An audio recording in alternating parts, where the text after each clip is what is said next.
सादर जय सिया राम मेरे प्रिय मित्रों।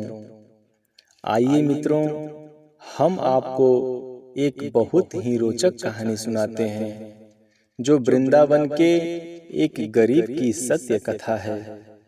तो चलिए मेरे प्रिय मित्रों, कथा को प्रारंभ करते हैं। वृंदावन में एक गरीब ब्राह्मण रहते थे जो बांके बिहारी से असीम प्यार करते थे।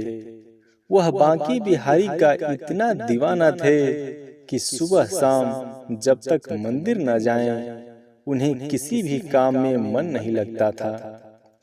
मंदिर में जब भी भंडारा होता था, वह प्रमुख रूप से भाग लेते थे।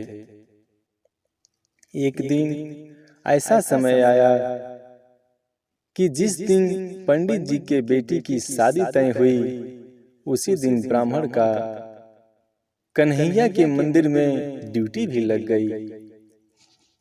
ब्राह्मण देव परेशान हो गए कि वह करें तो क्या करें, बेटी की शादी भी जरूरी है और बांके बिहारी की आज्ञा भी ठुकरा नहीं सकता। पंडित जी सोचें, अगर यह बात अपनी पत्नी को बताऊंगा तो पत्नी भी नाराज होगी कि भला कोई पिता अपनी बेटी की शादी भी छोड़ता है।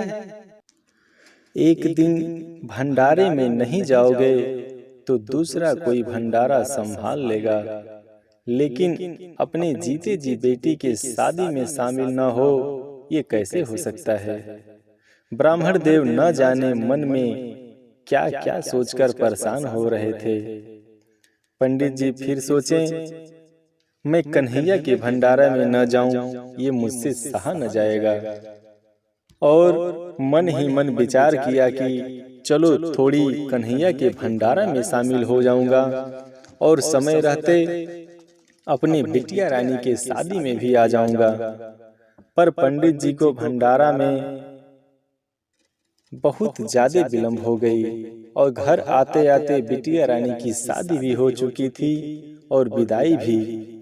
फिर क्या, पंडित जी जैसे ही घर के अंदर प्रवेश किए, उनकी पत्नी बड़े ही प्यार से उनको चाय लाकर पिलाती हैं।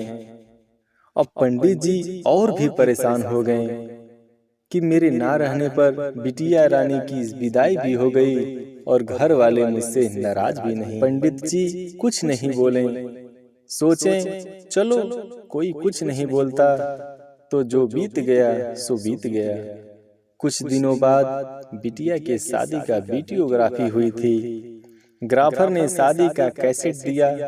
पंडित जी सोचें कि चलो बिटिया के शादी में शामिल तो ना हो सका, कम से कम वीडियो को ही देख लूं।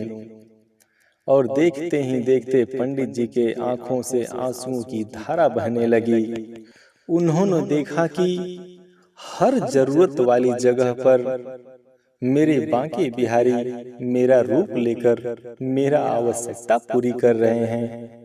मेरे प्रिय मित्रों, भक्त और भगवान में प्रेम ऐसा ही होता है, बस निश्चल भाव होना चाहिए। कभी भक्त की नैया भगवान डूबने नहीं देते।